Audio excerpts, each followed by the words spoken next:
Jaya Radha Madhava Kunja Vihari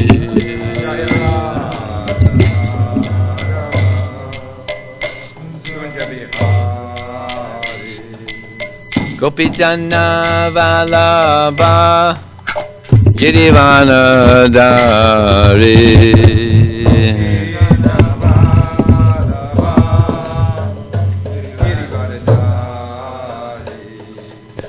Gopijana Vallabha Girivanadari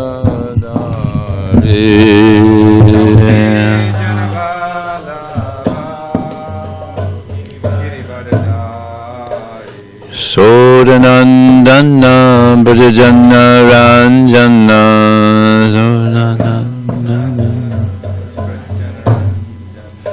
Jasodanandana Brajana Ranjana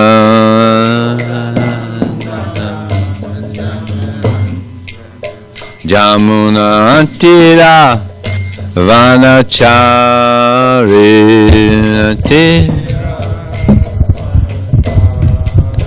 Jamuna Tira Vanachari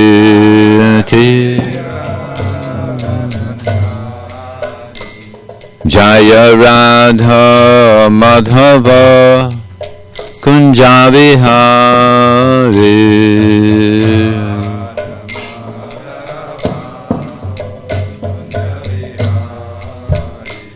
Jaya Radha Madhava Kunja Vihari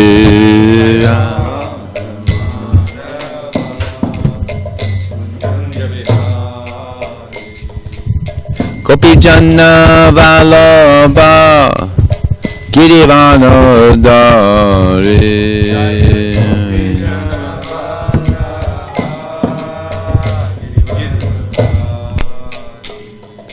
Gopijana Vallabha Girivanadari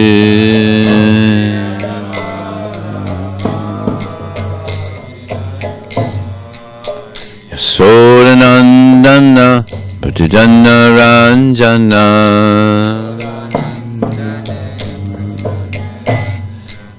Yasodanandana Brajajana Ranjana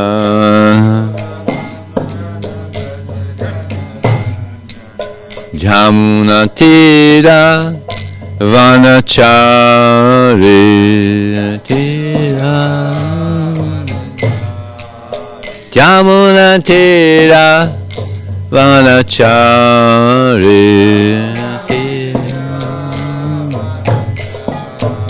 Jamuna Tira Vanachari Tira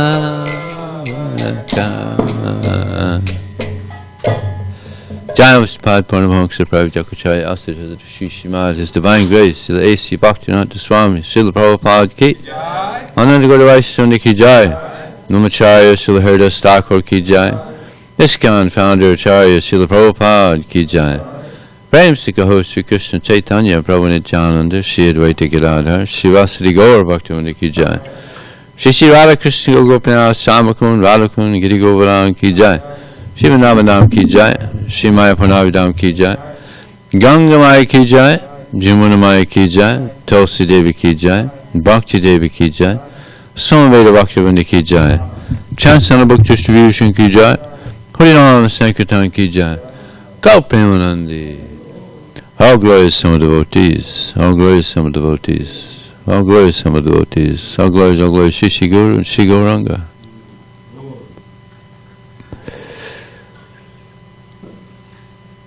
Om Namo Bhagavate Vasudevaya. Om Namo Bhagavate Vasudevaya. Om Namo Bhagavate Vasudevaya. So this morning we're reading from the Srimad Bhagavatam, Canto 4, Chapter 29, text number 60. Naruvacha Yenai Vha Ravate Karma Yenaya Vahamutra Tat Puman Bhunkte Hi Avyavahadnena Lingena Manasa Swayam Naruvacha Yenaya Vavrabhate Karma Tenaya Vahamutra Tat Param. Whoops. Bhunkte Vadhanena Lingena Manasa Swayam Naru Vacha Yenaiv Rabhate Karma Tenaiv Mutra Tat Puman Bhunkte Vadhanena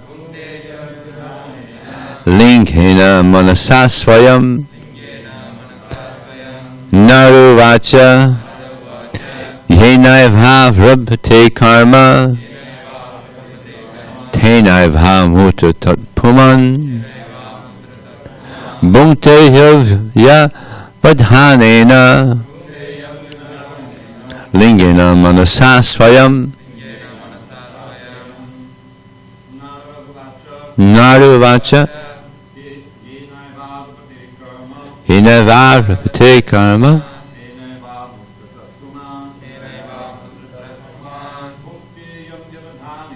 Bhunkte Vadhanena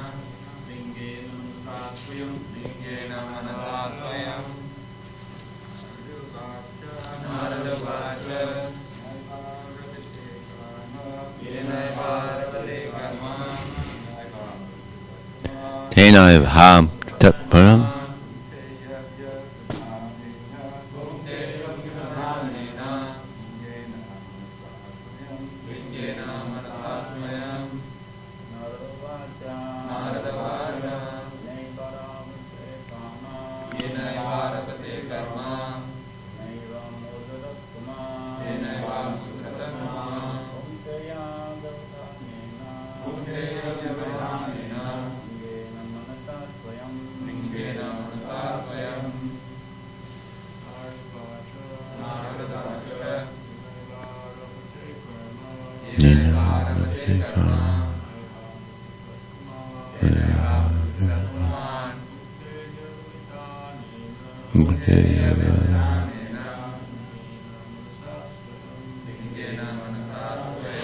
Naravacha, Narada said, Yena, by which, Eva, certainly, Arabhate, begins, Karma, fruit of activities, Tena, by that body, Eva, certainly, Amutra, in the next life, Tat, that, Puman, the living entity, Punkte, enjoys, he, because, Avyavadhanena, without any change, Lingena, by the subtle body, Manasa, by the mind, Swayam, personally. Translation and purport by His Divine Grace, Srila Prabhupada Ki. The great sage Narada continued, the living entity acts in a gross body in this life. This body is forced to act by the subtle body, composed of mind, intelligence, and ego. After the gross body is lost, the subtle body is still there to enjoy or suffer. Thus, there is no change. Purport. The living entity has two kinds of bodies, the subtle body and the gross body. Actually, he enjoys through the subtle body, which is composed of mind, intelligence, and ego. The gross body is the instrumental outer covering. When the gross body is lost, or when it dies, the root of the gross body, the mind, intelligence, and ego, continues and brings about another gross body. Although the gross body is apparently changed, the real root of the gross body, the subtle body of mind, intelligence, and ego, is always there. The subtle body's activities, be they pious or impious, create another situation for the living entity to enjoy or suffer in the next gross body. Thus the subtle body continues, whereas the gross bodies change one after another. Since modern scientists and philosophers are too materialistic, and since their knowledge is taken away by the illusory energy, they cannot explain how the gross body is changing. The materialistic philosopher Darwin has tried to study the changes of the gross body, but because he had no knowledge of either the subtle body or the soul, he could not clearly explain how the evolutionary process is going on. One may change the gross body, but he works in the subtle body. People cannot understand the activities of the subtle body, and consequently they are bewildered as to how the actions of one gross body affect another gross body. The activities of the subtle body are also guided by the Supersoul, as explained in Bhagavad Gita 15:15. Sarvasya chaham hridisana visto matasmitir gyanam purnam cha. I am seated in everyone's heart, and from me come remembrance, knowledge, and forgetfulness. Because the Supreme Personality of Godhead, as Supersoul, is always guiding the individual soul always knows how to act according to the reactions of his past karma. In other words, the Supersoul reminds him to act in such a way. Therefore, although there is apparently a change in the gross body, there is a continuation between the lives of an individual soul. Srila Prabhupada ki. Om Jnanatavarandasya Gyananjana Salakaya Chakshram Lalitam Jena Tasmai Sri Gurave Namaha Mukram Krotavatalam Pungundang Hayate Gurim Yat Kripa Tadaham Bande Shri Gurum Dinataranam Vanchakalpatibhyascha Kripa Sindhubhyevacha Patitanam Pavanevyo Vaishnavevyo Namo Namaha. Jaya Shri Krishna Chaitanya Prabhu Nityananda Shri Advaita Gadadhar Shivasri Gaur Bhaktavinda. Hare Krishna, Krishna Krishna, Hare Hare, Hare Ram, Ram Ram, Hare Hare. I was distributing books at one university in Los Angeles, and this student saw this. I had the picture of the different species of life, how the soul is going through different species of life. And he said, "Oh, that's the evolution?" I said, "No, it's reincarnation." Reincarnation. I said, "Yeah, this evolution. It's a theory, evolution theory." He said, "Theory. It's as much a theory as gravity, as a theory." So people are really fixated on this, that this is a reality. But as Prabhupada mentions, he had no information of the soul or the subtle body. Therefore, it will always remain a theory. I mean, they teach it in schools as though it's a fact, and you have to learn about the evolution theory. And but if it was a fact, then they would change it. There wouldn't be a theory anymore. But it's still remaining the evolution theory. It'll never be a fact, because it's not. The fact is that there's the gross body, and there's the subtle body, and there's a soul. And this, because the soul is within the body, therefore it grows. And actually, they say that originally there was these apes, right? But actually, the most intelligent person was the first being, Lord Brahma. So yeah, people are a little confused about all this. But yeah, we have this subtle body and gross body, and we have these desires. Srila Prabhupada said there's two desires that go very deep in the heart, and that is the desire to enjoy the fruits of one's activities and sex desire. So, yeah, the living entity wants to enjoy the fruits of one's activities. It's like when I distribute books, quite often I meet Hindus, and they say, yeah, I know Bhagavad Gita. Karmanyevadi karaste. They stop right there. You have a right to perform your prescribed duty. That's it. Some know more than that, but most of them, they know that. You have a right? You know that one, right? That's famous. But the next line is, but you're not entitled to enjoy the fruits of your activity. They don't like that line. Right? They just want to perform their duty. But actually, Krishna, he's the enjoyer. And therefore the fruits of one's activities should be given to Krishna. In this way, one actually becomes purified, one becomes liberated. If we try to be the enjoyer of our fruits, then we become more and more entangled in this material world, and we don't actually achieve the goal of life, as it's stated in the Srimad Bhagavatam. Nehayat karma dharmaya navi ragaya kalpate nitirtapada sevaya jivanapi murtovi saha. If one's work does not bring one to dharma, if one's dharma does not bring one to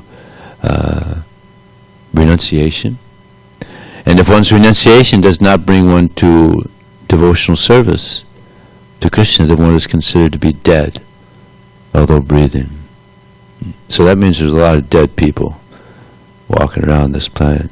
I was thinking about this just the other day while I was distributing books over at Seaport Village. And just as I was thinking that, a person came up and on his sweater it said, "The Walking Dead." I was thinking, wow. It's just appropriate timing. Krishna knows that. And then just before that, a person had one of these masks on, but it had a skeleton on the cover. It's like, wow. I looked it up. Actually, there was a TV series, right? The Walking Dead. Right? I think it was called. I watched it a couple minutes. It was pretty spooky. But this is the reality. Because people aren't engaged in devotional service. It appears they're alive, but they're dead. The goal of the human form of life is to serve Krishna. And this is the life of the soul. As long as we're engaged in material activities, trying to enjoy the fruits of our activities, then we're missing out. We're missing out. We're completely missing out. Because this is how the animals work. They're also just acting to please their senses. But to enjoy the fruits of one's activities means they're just trying to enjoy their senses. More sophisticated. They have a nice house, nice bed, eat nice food, nice table to sit, but eating, sleeping, mating, defending. Yuktahara, was it? That the activities of the human beings and the activities of the animals are the same, eating, sleeping, mating, defending. Ahara nidra bhayamaitanam cha samanyameta pachabidamana. So yeah, just same activity. Prabhupada said that the human beings, they're driving in their nice car, 4 wheels, shiny car, beautiful BMW. The dog is running alongside, with his 4 paws, but the mentality, the same. Just trying to enjoy this material body. But we're different from this body. We're the soul. And the soul is meant to engage in service to Krishna. This is the art of work. The art of work is working for Krishna. Not working just to please the senses, but working to please Krishna. And therefore Krishna says, Jirena Hivaram Karma, Buddhi Yoga Dhananjaya. He says, keep all the bodily thoughts and actions far away by the practice of devotional service. Those who are misers, they want to enjoy the fruits of their activities. So Krishna says, keep all this far away, this desire to enjoy the fruits of one's activities, subtly and grossly. So we keep that far away by engaging in devotional service.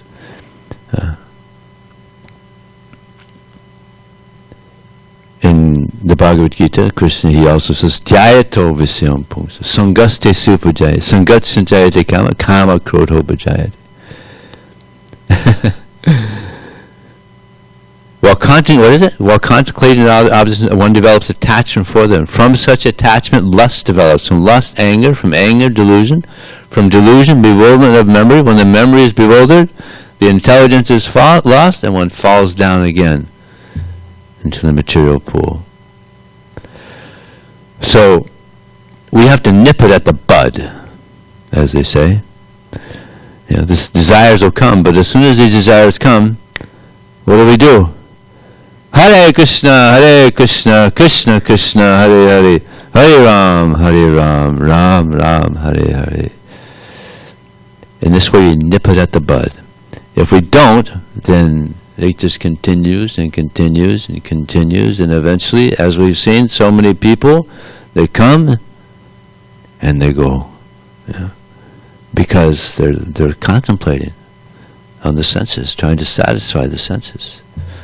And they'll certainly come. These desires will certainly come as conditioned souls. Apoyamanam machala patishtam samudamapa pasanti. Tadat kamyam for the santi, sorry. It's a santim apnoti the kama kami. When it was not disturbed by the incessant flow of desires, which enter like rivers into the ocean, which is ever being filled, but which is always steady, alone achieves peace, and not the person who strives to satisfy such desires. So the desires come. So many desires come. So many material desires will come. And we have to let them go. We have to learn this art also of letting them go. They come and they let them go. But the desire to serve Krishna, we have to keep that. We have to keep that desire. Don't let that go. In this way we get purified. We get purified by thinking of Krishna. And this is the goal of the human form of life, is to get purified. Or we have a pure mind, a pure heart. And actually this is our natural position. It's unnatural to be impure. Just like it's natural for our body to be clean, therefore we bathe. But imagine someone falls into some pile of mud or something, and he just thinks it's normal and just walks around. He gets all dry and he's still walking around just thinking it's normal. No, it's not normal to be dirty. It's normal to be clean. It's natural for us to be clean, and therefore everybody bathes. So it's unnatural to be impure, to have these material desires. Atmendriya priti vanchitari palikam, krishnandriya priti ichadar premanam. That lust, this is unnatural. The real nature of the soul is to have love for Krishna. But now it's covered. It's covered by this contamination. And what we're doing by serving Krishna, thinking of Krishna, chanting Hare Krishna, is we're becoming purified of this mud of material existence. and we're getting cleansed. Cheto darpana marjanam bhava mahadavagni nirvapanam. We're cleansing the mirror of the heart by this. We're cleansing the dust in the mirror of the heart. Yeah. Now some mirrors just have a little bit of dust, and some mirrors have a lot of dust. I got a lot of dust. It's like a ton of dust. I can't see properly in the mirror. Yeah. So by this process, though, we're washing this dust away, so that eventually we'll be able to see everything clearly, that I'm a soul within. I'm not this body. I'm the servant. I'm a servant of Krishna. Yeah. This is the result of following this process. And we're so fortunate to have this this knowledge to guide us. Yeah. It's stated by Krishna in the Uddhava Gita, Shruti Pratyaksam Aityam Anumanam Chatustayam. There's 4 evidences by which one can understand the false, temporary, illusory nature of this world. And what is most important of all these evidences is Shruti. Shruti. So this knowledge is so powerful that if one hears it, then one can be inspired to take up Krishna consciousness. It's like so many devotees have picked up Srila Prabhupada's books and read them and thought, oh, this is very nice. There's one instance where a young man, he got a BTG, and he took it home and he was reading it, and his mother saw it and said, what are you reading there? Back to Godhead. What are you doing reading this? We're Christians, we don't read these things. So she took it away. He never saw it again. But he read one paragraph, and that one paragraph made a lot of sense. So he was lamenting that he wasn't able to read more. So some weeks later he saw another devotee, and he got a science of self-realization. And he decided, my parents aren't going to see this one. So he took it home, kept it under his pillow, and he was so inspired. He was so inspired that he contacted the devotees, and he was visiting the temple unbeknownst to the parents, and eventually he became a devotee, really good devotee. Now this was Los Angeles, and he was the son of a big preacher, a Baptist preacher. Generally, they're in what was his name? This devotee? Stumba. It was in the blood to preach. He made so many devotees. He was such a good preacher. And he would. I remember one devotee telling me that one way that he would preach is he would go to colleges, and he would explain to the students how sometimes things appeared to be one way, but actually they're a completely different way. You know, this is how the material world is. It appears to be reality, but it's an illusion. And as he was speaking in this way, he would start taking off different parts of his clothes. And he walked in wearing, Western dress, but after he took off all the Western dress, he was wearing his dhoti and kurta. So you thought I was just coming here to teach you about yoga, but I'm a Hare Krishna to come to tell you about the highest yoga, bhakti yoga. So they were like, wow, okay, good. He would remove the illusion. Yeah. So, but yeah, he read Prabhupada's books, and he was so impressed by Prabhupada's books. Now his father eventually found out that he was a Hare Krishna. And he called him and said, son, you grew up a Christian. You're a good Christian. I can't understand. How is it possible you've become a Hare Krishna? And he said, Father, for the first time in my life, I'm feeling some love for God. And his father had some integrity. He said, then continue on.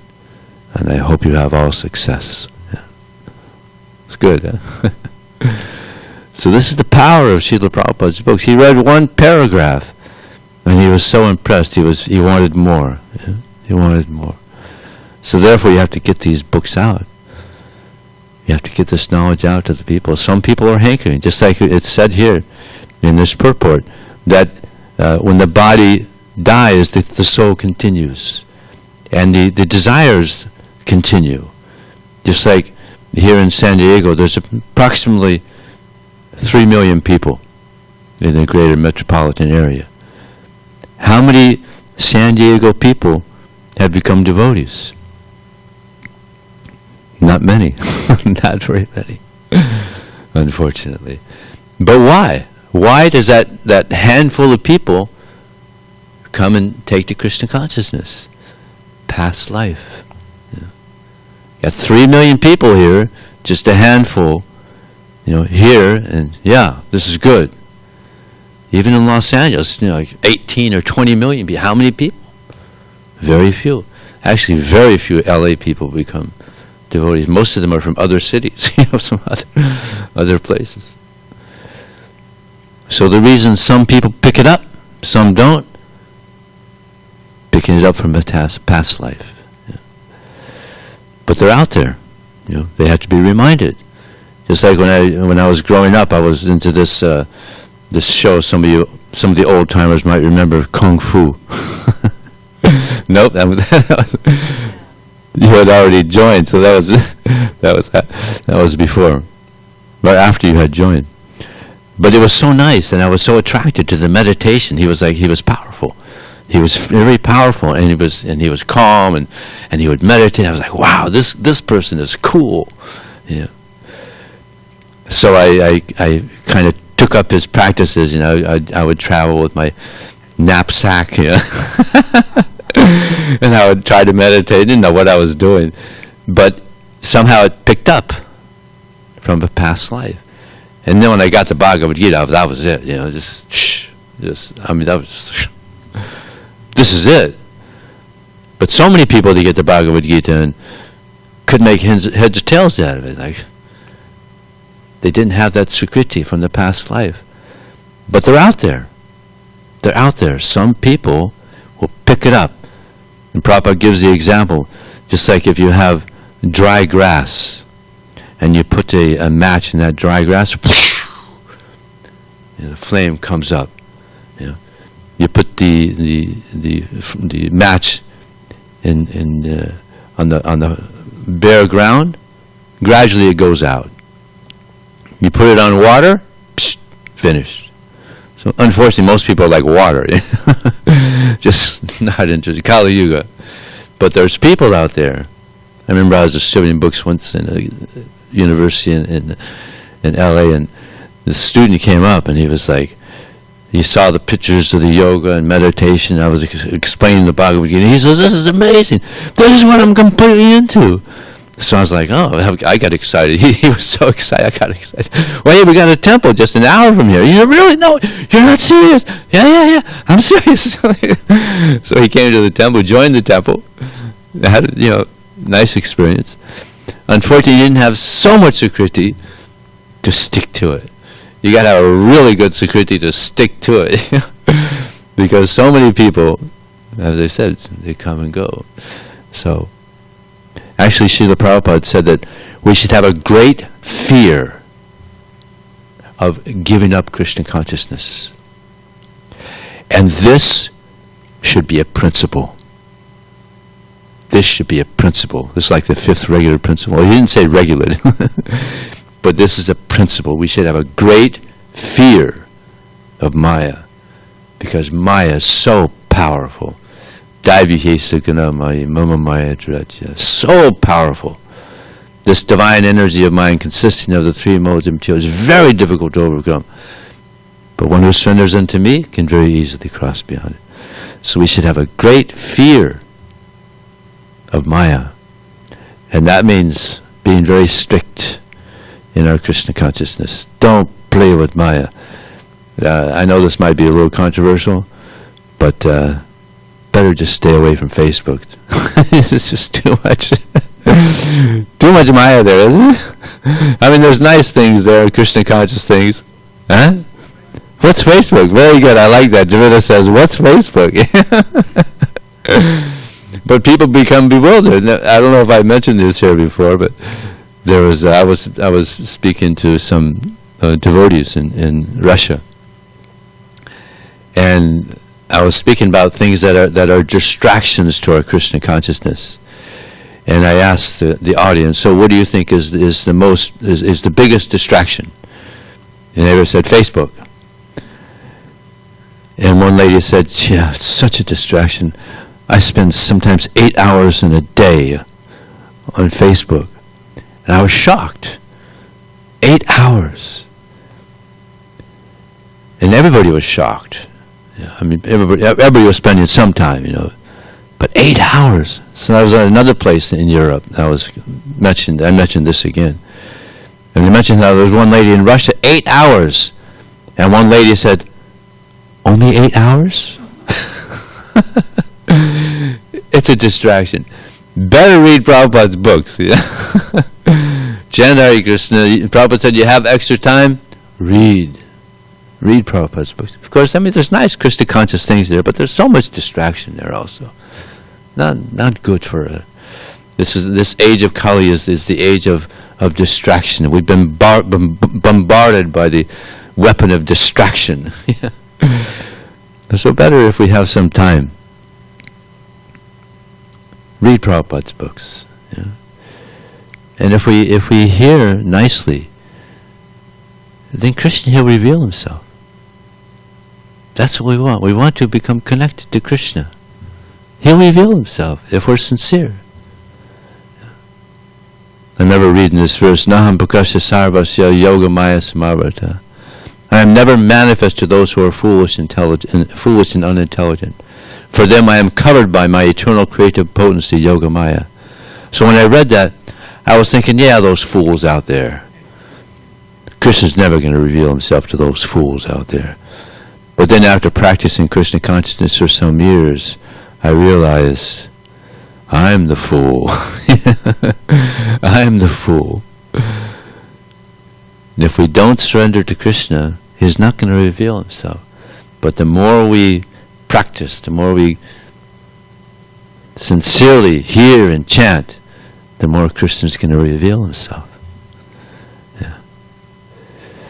Today is, what is it, disappearance or appearance? Disappearance of a great Vaishnava who Krishna revealed himself to him in an amazing way. Such a great devotee. He was a disciple of Madhavendra Puri. And who did Madhavendra Puri, did he have as god brothers? He had Advaita Acharya and Nityananda Prabhu, god brothers. Imagine that. Madhavendra Puri had Vishnu Tattva, true Vishnu Tattva disciples. I mean, that tells you where he is, huh? My God, Madhavendra Puri. So Madhavendra Puri was such a great Vaishnava. And he had another disciple, Ramachandra Puri. So when Madhavendra Puri was leaving this world, he was lamenting, I could not attain Krishna. I could not go to Mathura.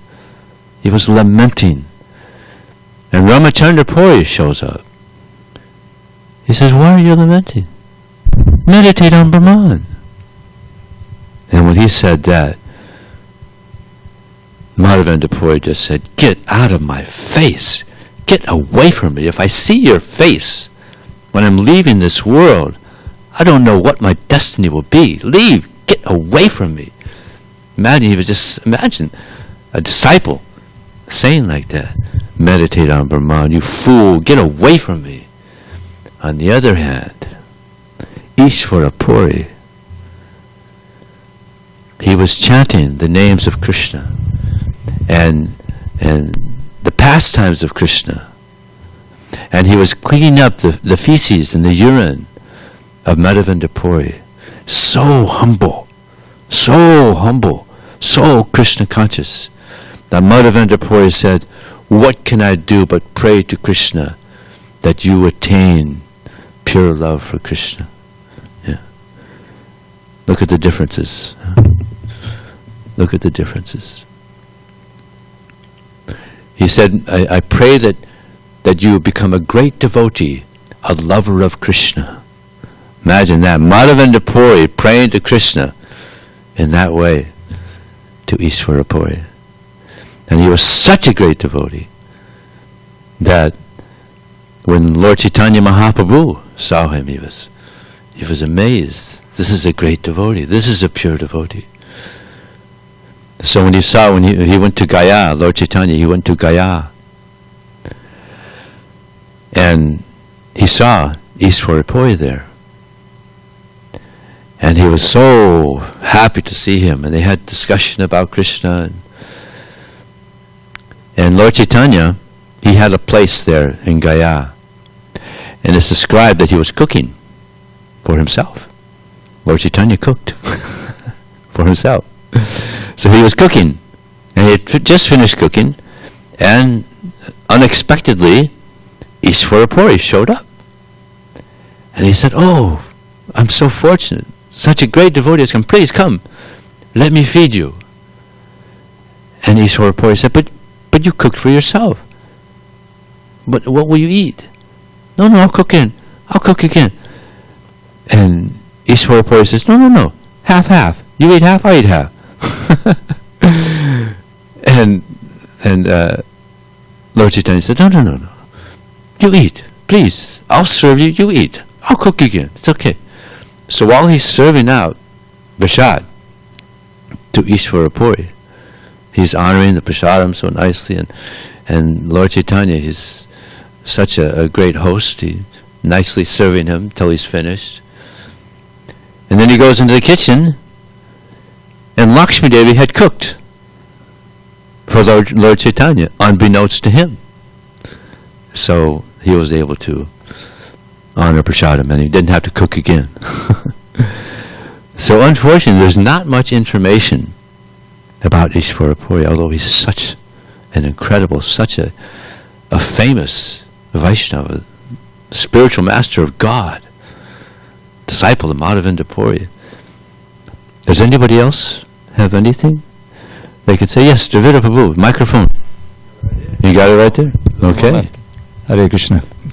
Hare Krishna. Thank you. There's a nice editing pastime around Ishvara Puri. Oh, yeah. Yeah, the editor, he would know the editing past. Ishvara Puri wrote a book. I forget the name.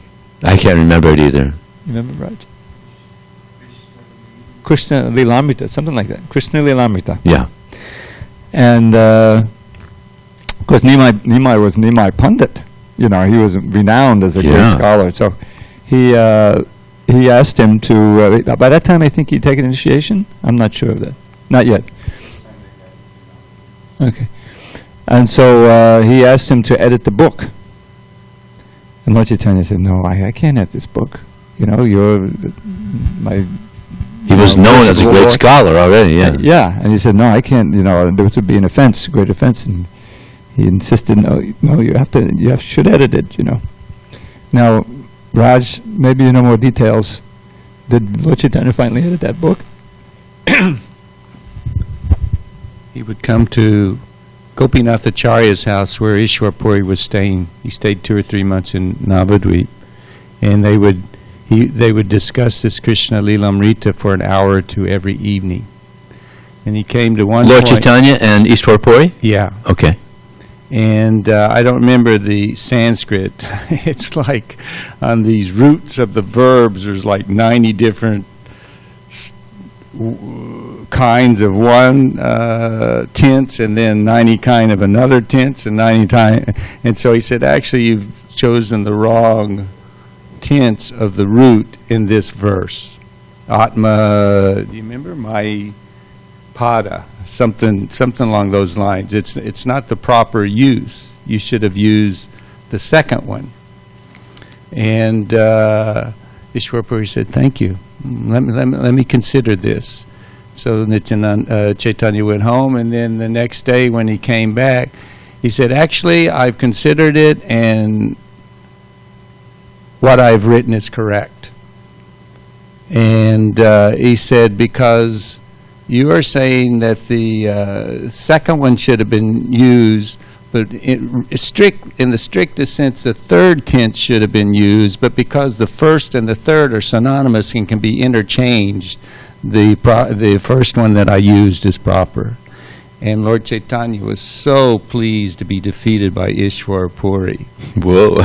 And Vrindavan Das Thakur says that the Lord Chaitanya loves to glorify his devotees to show how they are superior even to their worshipable Lord. Yeah, thank you so much. Good memory there. Thank you. Anything else? Or any questions? If I could just, the verse. Yes. The verse, Madhavendra Puri's famous verse. We should. Oh, yeah, yeah.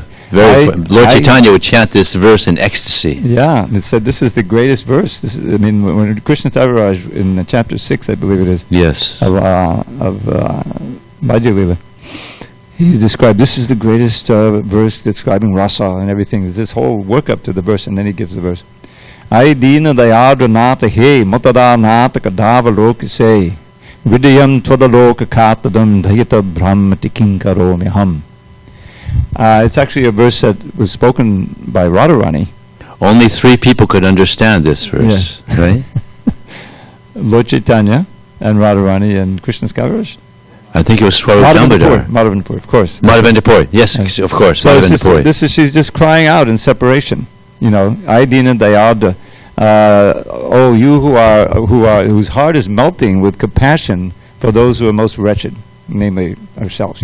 Dina Dayada Nata, oh my master, oh master of Mathura, Mathuranatha. That places him in Mathura. She's in Vrindavan. Mathuranatha Kadavaloki say, when shall I see you again? Due to my not seeing you, my mind has become very unsteady and disturbed. What shall I do now? It's a very simple verse, but very, very profound. Very profound, again very again, deep. He's chanting, and then this Ramchandra Puri. Yeah. Thank you.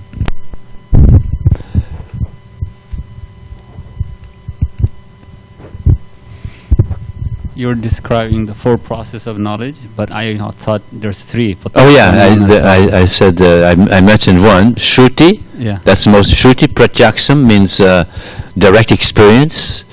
Shruti Pratyaksam Aitiyam, that's traditional wisdom. Anumanam, it's traditional wisdom. Then logical induction. These are the 4 types of evidence. But the most important, of course, is next would be direct experience. Right? But the most important is the Shruti. That's in. If I'm not mistaken, Jiva Goswami in Tattva Sandhara says there's like 12 ways of acquiring knowledge, but so those are, boom, boom, boom, less important, but you can't acquire knowledge that way. Doesn't compare to the Bhagavatam and Shruti, but well, the verse says these are the 4 ways that one can understand the temporary illusory energy and nature of this world, the 4 types of evidence by which one can understand the temporary illusory energy of the nature of this world. Okay, go ahead. When Ishvara Puri saw Lord Chaitanya again in Gaya, Lord Chaitanya was in the ecstasy of having darshan and worshipping the lotus footprint of Vishnu. And he was in the process of performing Shraddha Arpinda for his father, Jagannath Mishra, who had just passed away. That was the first time, Vrindavan Das Thakur says, that for the public that he was exhibiting his love for Krishna and that he was letting it rain. All the Brahmins there seeing him, they were overwhelmed. They were amazed in seeing Lord Chaitanya. So Ishvara Puri came at that time when he was exhibiting this love, glorifying the lotus feet of Vishnu again and again and again with so many wonderful prayers. They embraced. Their bodies were drenched in tears. And then Lord Chaitanya began to glorify Ishvara Puri, saying, by performing Pinda in Gaya, one will deliver the person for whom you're worshiping the Lord on behalf. But by seeing your lotus feet, millions of forefathers are delivered. And then he started going into glorification of the lotus feet of a Param Vaishnav. You, quoting Yudhisthira, first canto, you purify the holy places, on and on and on. So then the next day he asked him if he would accept him as his disciple. And Ishvara Puri said, I have to admit, ever since, he didn't know in Navadvip that Lord Chaitanya was the Lord, his worshipful Lord. He said, but ever since I saw you, I have not been able to stop thinking of you, and the love I experience in thinking of you is the exact same intensity of love I feel for Krishna. So you are the Supreme Lord, but you're asking me to do this. Not only will I give you the mantra or the initiation, I give you my entire life. And then the initiation takes place. But something about the mantra, how he asked for the mantra, but then... Now that's the sannyas initiation. He initiated Keshava Bharati with the sannyas mantra, but it's not described in the 10-syllable mantra he received from Ishvara Puri. Okay. Thank you very much. Srila Prabhupada ki? Hare Krishna, Prabhu. Hare Krishna. We have a question in YouTube. Okay. This is from Krishnangana Devidasi. She is in India. She asked, in the Dapur Juga, there lived so many demoniac people. So many Why what? did Demoniac people. Okay. Why did Lord Krishna still mingle with them and put up with all the adharma? Was it his lila? Why did Pandava's devotees suffer?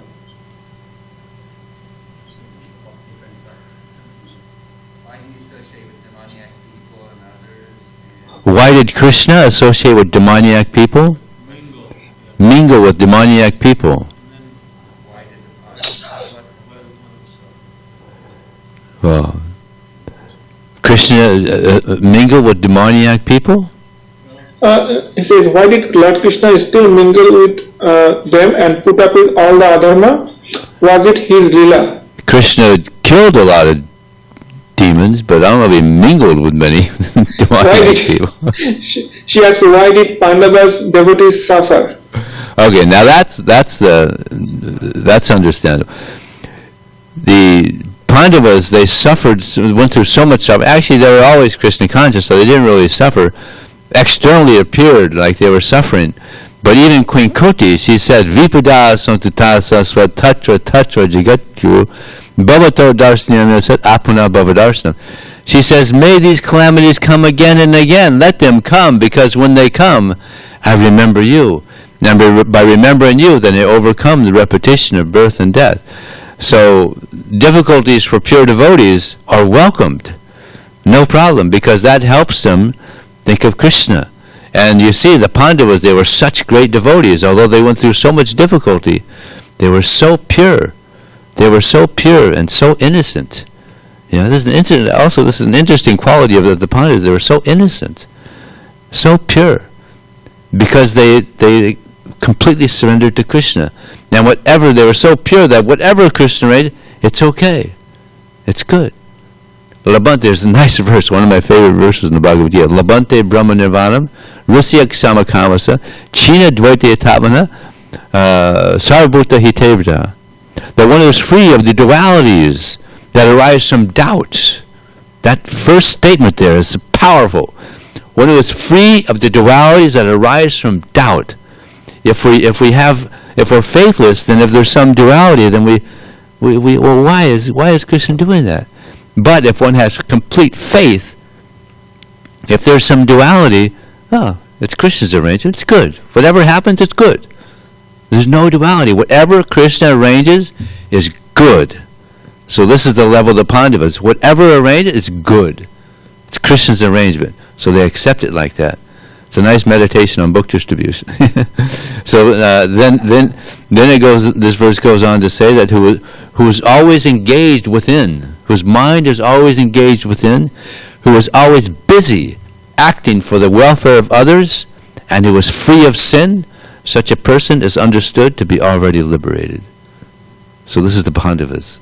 They're completely liberated because they see everything that happens, Krishna's arrangement.